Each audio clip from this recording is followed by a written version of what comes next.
তিনাদপি শুনিচেন তরোরিব সহিষ্ণুনা অমানেন মানদেন কীর্তনীয় সদা হরি। তিনের অপেক্ষা অধম, তরুণ ন্যায় সহিষ্ণু, মানহীন মানদাতা ব্যক্তির দ্বারাই হরি সর্বদা কীর্তনীয় হন। শ্রীমান মহাপ্রভু শ্রী চৈতন্যদেবের এই মহাবাক্যটির মতো ভক্তি সাধকের পক্ষে পরম হিতকর উপদেশ দ্বিতীয়টি আর নেই। সর্বপ্রকার অভিমানই ভক্তি সাধনার ঘোর অন্তরায়, একথা সর্বত্রই নির্দ্বিধায় স্বীকৃত। এই অভিমান যাত্রাভিমান, কুলাভিমান, বিদ্যাভিমান, পদাভিমান, ধনশৈর্যের অভিমান ইত্যাদি কত প্রকারের অভিমান যে জ্ঞাতসারে অজ্ঞাতসারে মানব মনকে বিচলিত বিমোহিত করে তার ইয়ত্তা নেই।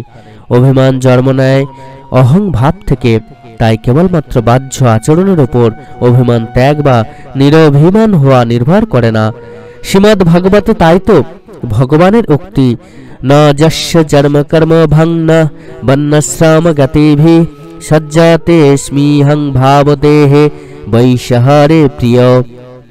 ভাগবতমে স্পষ্ট করে এই কথা কিন্তু লেখা আছে, অর্থাৎ জন্ম কর্ম বর্ণ আশ্রম জাতির অভিমান দ্বারা যার হৃদয়ে অহংকারের বা অহংভাবের উদয় না হয় তিনিই হরিপ্রিয়।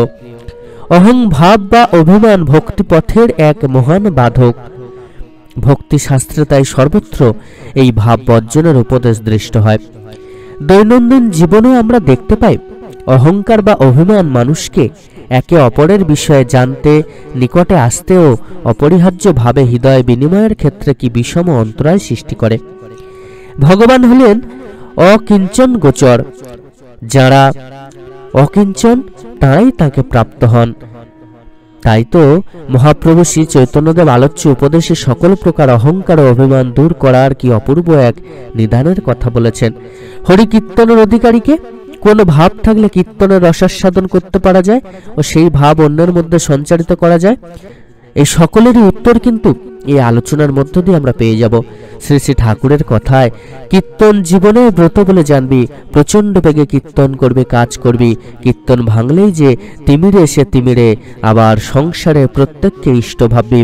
ওই রকম করে করতে করতেই তৃণাদপি শুনি যেন সবার কাছেই হরি কথা বলবি।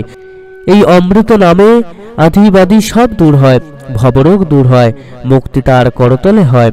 ভগবানের গুণকীর্তন করলে ভক্ত হৃদয়ে যে যে ভাবের উদয় হয় ও সেই সকল ভাবের অনুশীলনে তার যে নিরহংকার নিরভিমান অবস্থা প্রাপ্তি ঘটে, তার ফলে সে উদ্দীপ্ত শুভ পরাক্রমশীল হয়ে শ্রেয়ের পথে নিরন্তর চলমান থাকতে পারে এবং তখনই সে প্রকৃত হরিকীর্তনের অধিকারী হয়ে উঠতে পারে।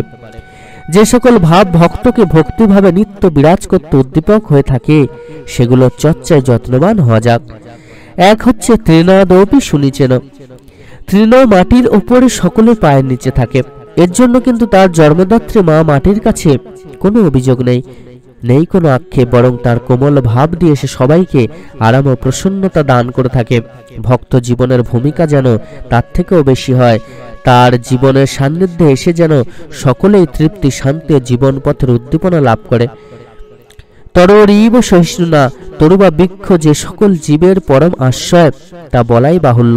বীজ থেকে উদ্ভিন্ন হয়ে সে মাটির নিচে ও মাটির ওপরে উভয় দিকেই তার অস্তিত্বের শাখা প্রশাখা বিস্তৃত করে কতভাবে প্রকৃতির ও প্রাকৃতিক জীব সমূহের রক্ষার কারণ হয়ে থাকে তা আমরা নিত্য প্রত্যক্ষ করছি।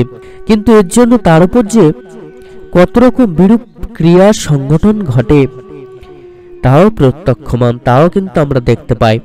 বৃক্ষের কিন্তু সহ্য সীমা তাতে একটুও কমে না। ছায়া, আশ্রয়, ফুল, ফল তার সবকিছু দিয়েই সে নিত্য জীবনের মঙ্গল সাধন করে চলেছে। শত অত্যাচারে সে পলায়ন না করে যেমন সকলকেই প্রেমের সাথে আলিঙ্গন করে, তার পক্ষপুটে নিরাপদ আশ্রয় দিয়ে, তেমনি ভক্ত হৃদয়ের সহ্য, ধৈর্য, ত্যাগ, তিতিক্ষা সকল ভাবেই যেন ঈশ্বরের ভাব স্ফুরিত হয়। ঈশ্বর যেন ভক্ত হৃদয়ে তাঁর লীলা আবাসনে বিরাজ করেন।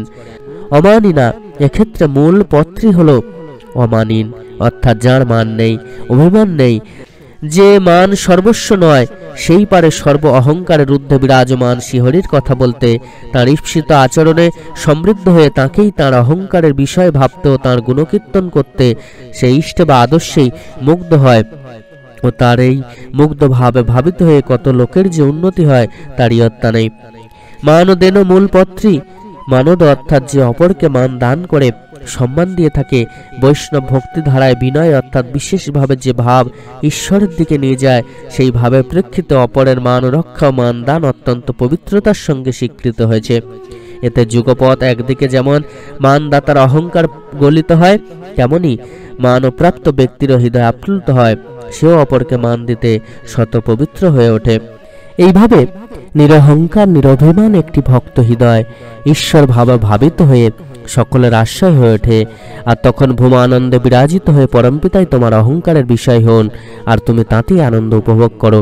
পরমপিতার এই ইচ্ছার মূর্ত রূপ হয়ে উঠেছে। যখন কোনো ভক্তের মধ্যে বিশেষ গুণগুলি দেখতে পাওয়া যায়, তখনই বুঝতে হবে ঈশ্বরের কৃপা তিনি লাভ করেছেন। যে ভক্ত হৃদয় মনের মধ্যে এই ভাব নিয়ে ভগবানকে ডাকতে পারেন, তিনি কিন্তু সহজেই ভগবানের আশীর্বাদ লাভ করে থাকেন। পরমপিতা কিন্তু সদা সর্বদা তাকে কৃপা প্রদান করেন এবং তিনি সর্বদা পরম দয়ালের আশীর্বাদ ধন্য হয়ে থাকেন। তাকে কিন্তু পরমপিতা সদা সর্বদা রক্ষা করেন। সকল ইষ্টপ্রাণ দাদা মায়েরা প্রত্যেকে খুব ভালো থাকবেন। পরম দয়ালের আদেশ নির্দেশ মেনে তিনি যেমন ভাবে চেয়েছেন এই দুটো জিনিসকে ত্যাগ করে অতি অবশ্যই আপনারা পরম দয়ালের সাধন ভজন করুন। দেখবেন পরমপিতার কৃপায় আপনার জীবন ধন্য হয়ে উঠবে। সকলে খুব ভালো থাকবেন। পরম দয়াল আপনাদের প্রত্যেকের মঙ্গল করুন। জয় গুরু, বন্দে পুরুষোত্তমম।